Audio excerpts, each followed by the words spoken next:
Hello students, I am Pradeep Mathuria, GPC Dungarpur.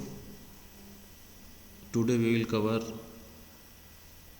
layout of vehicles, Unit 1, Subject ME 206 Automobile Engineering.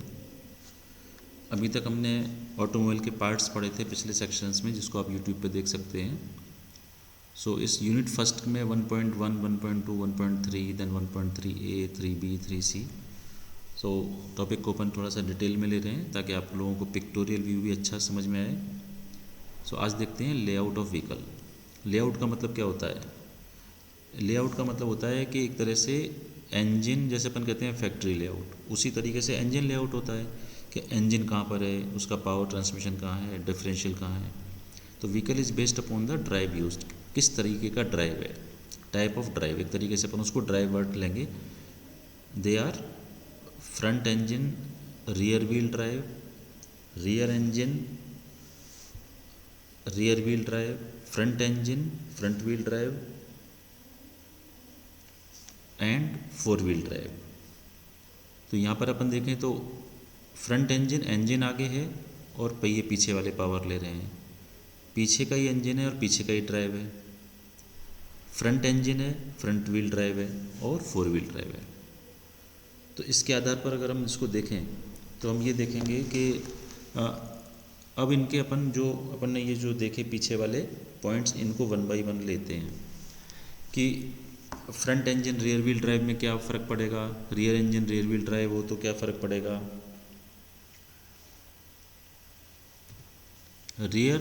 Front engine rear wheel drive. Rear wheel drive places the engine in front of the vehicle. And चूँकि देखिए यहाँ पे engine कहाँ है, front में है, engine आगे है और पीछे के पहिए पावर दे रहे हैं. So rear wheel drive places the engine in front of the vehicle and the driven wheels are located at the rear. A configuration known as front engine rear wheel drive. जैसा नाम से स्पष्ट है कि engine आगे और पहिए पीछे के पावर दे रहे हैं. इस सिस्टम में, in this system, A layout of front mounted engine clutch gear box unit drives A beam type rear axle supported on leaf spring through a propeller shaft with two universal joints. With the help of coil spring the front wheels are independent sprung. अब यहाँ आप देखो, जो front engine, जहाँ पर front में engine clutch gear box unit है, उसको पीछे वाले जो पहिए जिस पे लीफ स्प्रिंग के ऊपर पहिए लगे हुए हैं, उनको पावर जाएगी प्रोपेलर शाफ्ट से, जिसके बीच में दो यूनिवर्सल जॉइंट होते हैं. और कॉयल स्प्रिंग की सहायता से फ्रंट व्हील केवल इंडिपेंडेंट आगे एक्सल पे लगे होते हैं.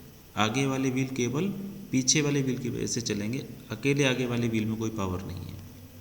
यहाँ आप देखिए, ये रियर व्हील ड्राइव है, ये इंजन यूनिट है, गाड़ी इस साइड में बढ़ रही है, दिस इज इंजन. तो आगे हो गया इंजन, फ्रंट इंजन, लेकिन पावर कहाँ जा रही है, डिफरेंशियल के थ्रू. ये डिफरेंशियल हो गया, ये प्रोपेलर शाफ्ट हो गई. एक यूनिट यहाँ लगी है आपकी यूनिवर्सल जॉइंट की, दूसरी यहाँ लगी है, और ये इसको पावर मिल रही है. तो जो ब्लू दिख रहा है वो पावर वाले व्हील हैं, जिसकी वजह से पूरी गाड़ी आगे बढ़ रही है. So this is front engine rear wheel drive. ये इसका दूसरा व्यू है. यहाँ पे ऐसे देखेंगे तो इंजन आगे रखा हुआ है, ये पीछे प्रोपेलर शाफ्ट. ये आपका लाइन डायग्राम है, आप ऐसा फिगर बना सकते हैं. इसके एडवांटेज क्या हैं, क्या फ़ायदे हैं front engine rear wheel drive के FERW. इवन वेट डिस्ट्रीब्यूशन, एक तो वेट डिस्ट्रीब्यूशन इक्वल सा हो जाता है. Balanced wait distribution between the front and rear wheels providing good handling characteristics. गाड़ी का वेट एक जैसे, आज मान लो ये, इसको आप सोचो यहाँ पे, तो पूरा सामान लगेज, ये गाड़ी इतनी सी तो नहीं होती, पीछे तक जाता है. ये हिस्सा डिक्की होती है सामान रखने की, पीछे लोग बैठे होते हैं, यहाँ पे आगे की सीटें होती हैं. तो पूरा वेट इस हिस्से में हो गया, तो थोड़ा सा वेट बैलेंस हो गया. इंजन आगे है और पूरा का पूरा लगेज पीछे है. तो ये इसका एक एडवांटेज है.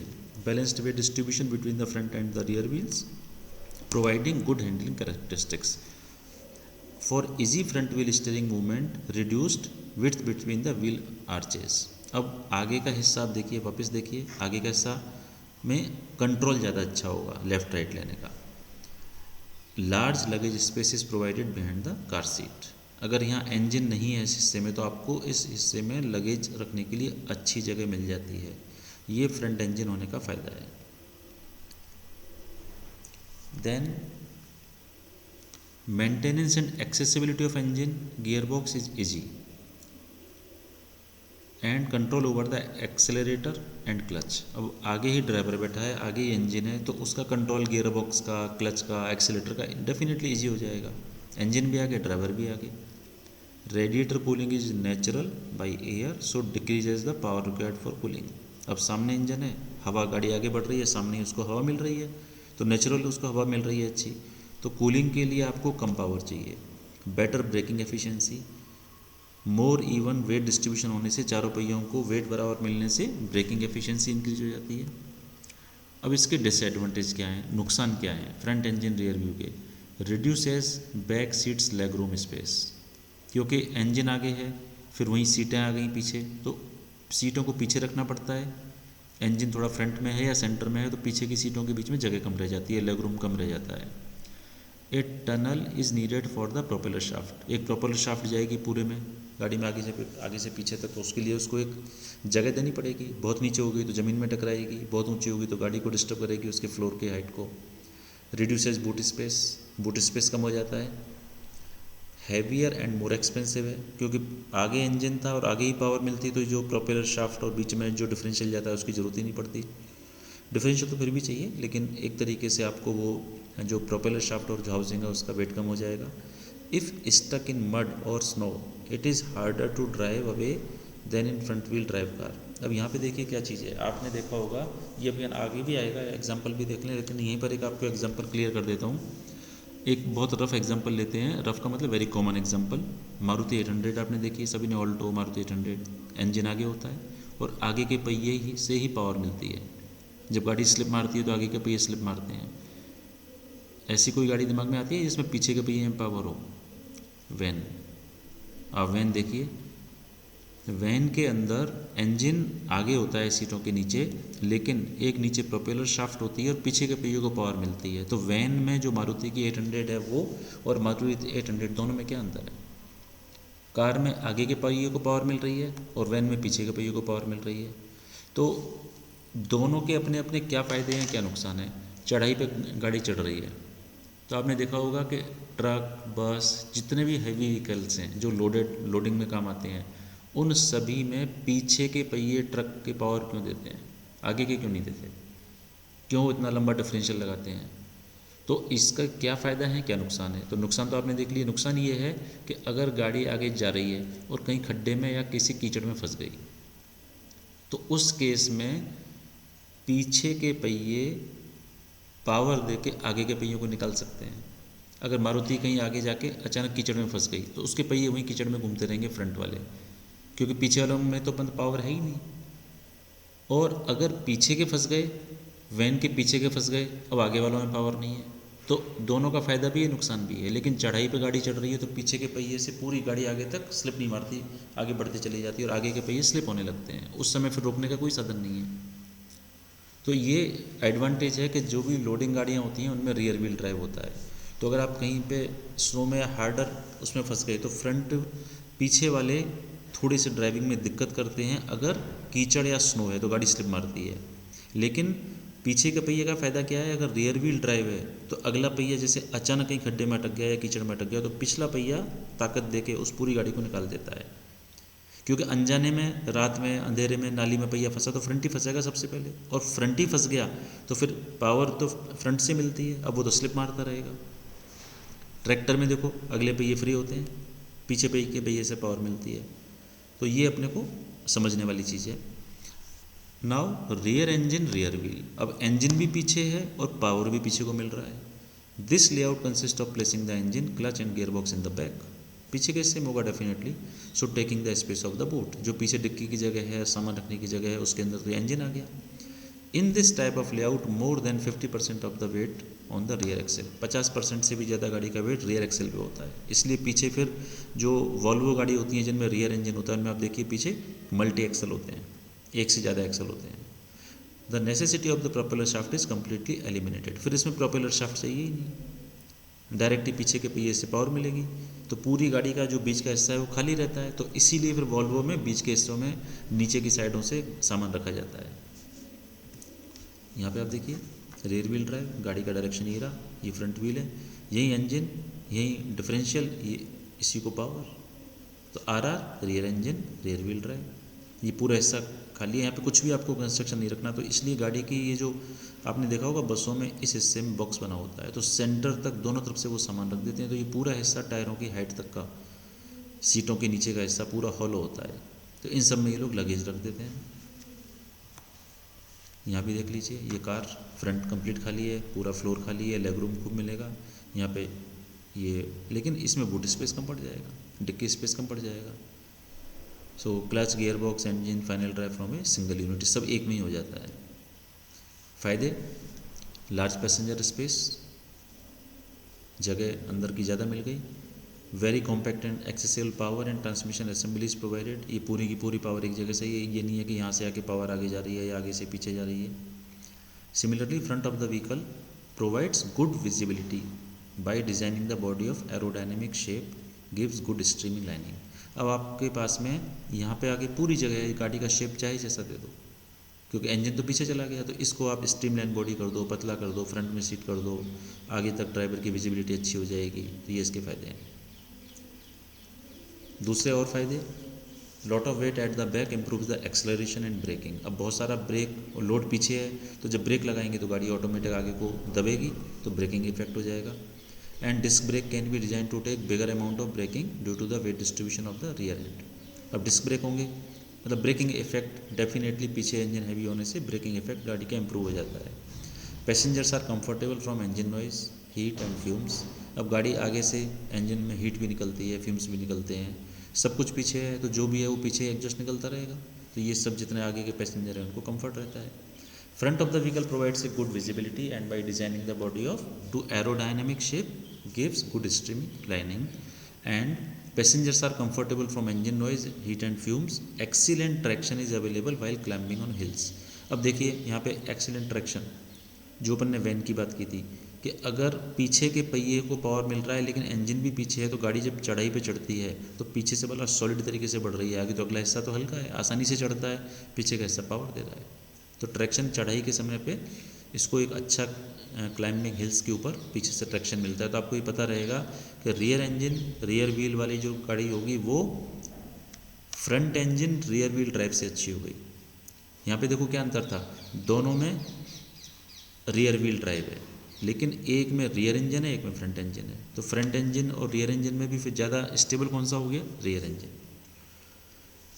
Now disadvantage, at high speed relatively high properties of weight at the rear axle will make the car unstable at speed. अगर बहुत तेज़ गाड़ी चल रही है, कार हाई स्पीड पर चल रही है, तो आगे का हिस्सा हल्का है, तो गाड़ी जंप लेगी, कूदेगी, हल्की वेट में हो जाएगी, तो अनस्टेबिलिटी आएगी। There is a strong tendency for the vehicle to out steer. Over steer मतलब गाड़ी लहराएगी एक तरह से, आप इसको ये मान लीजिए। The space at the front has to reduce to allow for the steering lock of the front wheel. Space at the front has to be reduce to allow for the steering lock of the front wheel. Front wheel के steering lock के लिए आपको ज़्यादा space provide करना पड़ेगा। Space utilised for engine compartment is wasted, बहुत सारी जगह वेस्ट भी हो जाती है इसमें, क्योंकि आप पूरे के पूरे सीटें तो आगे लगा नहीं सकते, एकदम फ्रंट में तो बैठेंगे नहीं, रखेंगे पीछे, तो आगे का स्पेस वेस्ट होने लगता है। Next disadvantage, difficulties with the arrangement of the engine cooling system. अब इंजन पीछे है, उसको कूलिंग सिस्टम को जो सामने इफेक्टिविटी थी वो नहीं होगी, नेचुरल कूलिंग भी नहीं मिलेगी रेडिएटर को जो फ्रंट में इंजन से मिलती है। पावर रिक्वायरमेंट भी फिर ज़्यादा चाहिए, कूलिंग के लिए ज़्यादा पावर चाहिए। Compact engine, clutch, gear box make servicing more difficult. अब सब चीज़ें एक साथ पीछे हैं, तो सर्विसिंग डेफिनेटली दिक्कत करेगी। The wheels get turn too sharply due to tendency of the wheel to over steer. Wheel gets turn too sharply, over steer हो जाता है क्योंकि गाड़ी आगे से बहुत हल्की है। The necessitates the turning of the steering wheel in the opposite direction to make the correction by driver। इसलिए स्टीयरिंग मैकेनिज्म डिफ़िकल्ट हो जाता है rear engine rear wheel drive में, स्टीयरिंग अकेला फ्रंट में होने से। So now front engine front wheel. अब अपन आ रहे हैं फ्रंट व्हील ड्राइव पे। पहले दो टाइप अपन ने पढ़े, rear wheel drive with front engine and rear engine. Now front wheel drive with front engine. This type of arrangement provide optimum passenger space, maximum passenger space मिलेगा, propeller shaft भी इसकी छोटी हो जाएगी और नेगलेक्ट हो जाएगी। गुड ग्रिप रोड सरफेस को मिलेगी due to engine weighted front. जितनी ही इंजन इसमें जो सड़क पे ग्रिप मिलेगी प्लेन में चढ़ने में तो फ्रंट इंजन पे ज़्यादा मिलेगी। ट्रैक्शन पहाड़ी पे चढ़ना है तो पीछे वाला ज़्यादा फायदेमंद है। अब यहाँ देखिए गाड़ी इधर जा रही है, फ्रंट इंजन है, फ्रंट व्हील ड्राइव हो रहा है। सो दिस इज, अब यहाँ पे पूरा स्पेस मिल गया, डिक्की को मिल गया, बूट स्पेस को मिल गया, सामान भी रख सकते हैं। अदर व्यू, ये आपके लिए स्केच डायग्राम है। आप खाली नीचे का बॉटम भी बना दोगे, ऊपर ज़रूरत नहीं है बॉडी बनाने की, लेकिन ये इस तरह का भी आपको पेंसिल से बनाना आना चाहिए। Power required for the cooling is reduced. वापस फ्रंट इंजन के अपने फायदे थे। When the vehicle is in steering to the curve it provides under steer. ये ओवर स्टीयर, ये अपन स्टीयरिंग वाले चैप्टर में पढ़ेंगे। ओवर स्टीयर और अंडर स्टीयर क्या होता है, जिसमें अपन स्टीयरिंग को थोड़ा सा घुमाएंगे, ज़्यादा घूमना है, या थोड़ा घुमाया ज़्यादा घुमाया और कम घूमेगा। तो ये एक तरह की प्रॉपर्टी है जिसमें स्टीयरिंग अपने आप स्ट्रेट रहना चाहता है, तो ये इसके अंदर इसका फ़ायदा है। मिड इंजन, नेक्स्ट में क्या होगा, मिड इंजन रियर व्हील। अब इंजन बीच में है। This type of engine layout place the engine between the two axles. दोनों एक्सेल के बीच में इंजन है and the rear wheels are driven, और पीछे के पहियों को पावर जा रही है। जो आगे इंजन था उसकी जगह पीछे हो गया। Weight is equally distributed between the front and rear wheels. इसके फ़ायदे क्या हैं, good acceleration because of weight transfer, efficient braking, natural handling. Disadvantage क्या है, accelerating some steering is lost, require more space क्योंकि बीच में इंजन आ रहा है, no back seats, difficult with cooling system. तो ये तो आपके कॉमन सेंस के हिसाब से हैं, ये जनरली अपन बहुत कम देखते हैं। तो so this is end of unit. कुछ भी आपको कोई भी क्वेरी हो आप मुझे इस नंबर पर व्हाट्सएप कर सकते हैं, और किसी भी time you can email me, जो मैं पहले दे चुका हूँ, लेकिन फिर भी आप फ़ोन भी कर सकते हैं, व्हाट्सएप कर सकते हैं। ये चैप्टर लगभग सारा मटेरियल आपका गूगल से लिया जाता है, मोस्ट ऑफ द मटेरियल, लेकिन आप किसी भी बुक को रेफ़र कर सकते हैं। आपकी सहूलियत के हिसाब से सरल भाषा को चुन के यहाँ पे आपके लिए लाया जाता है।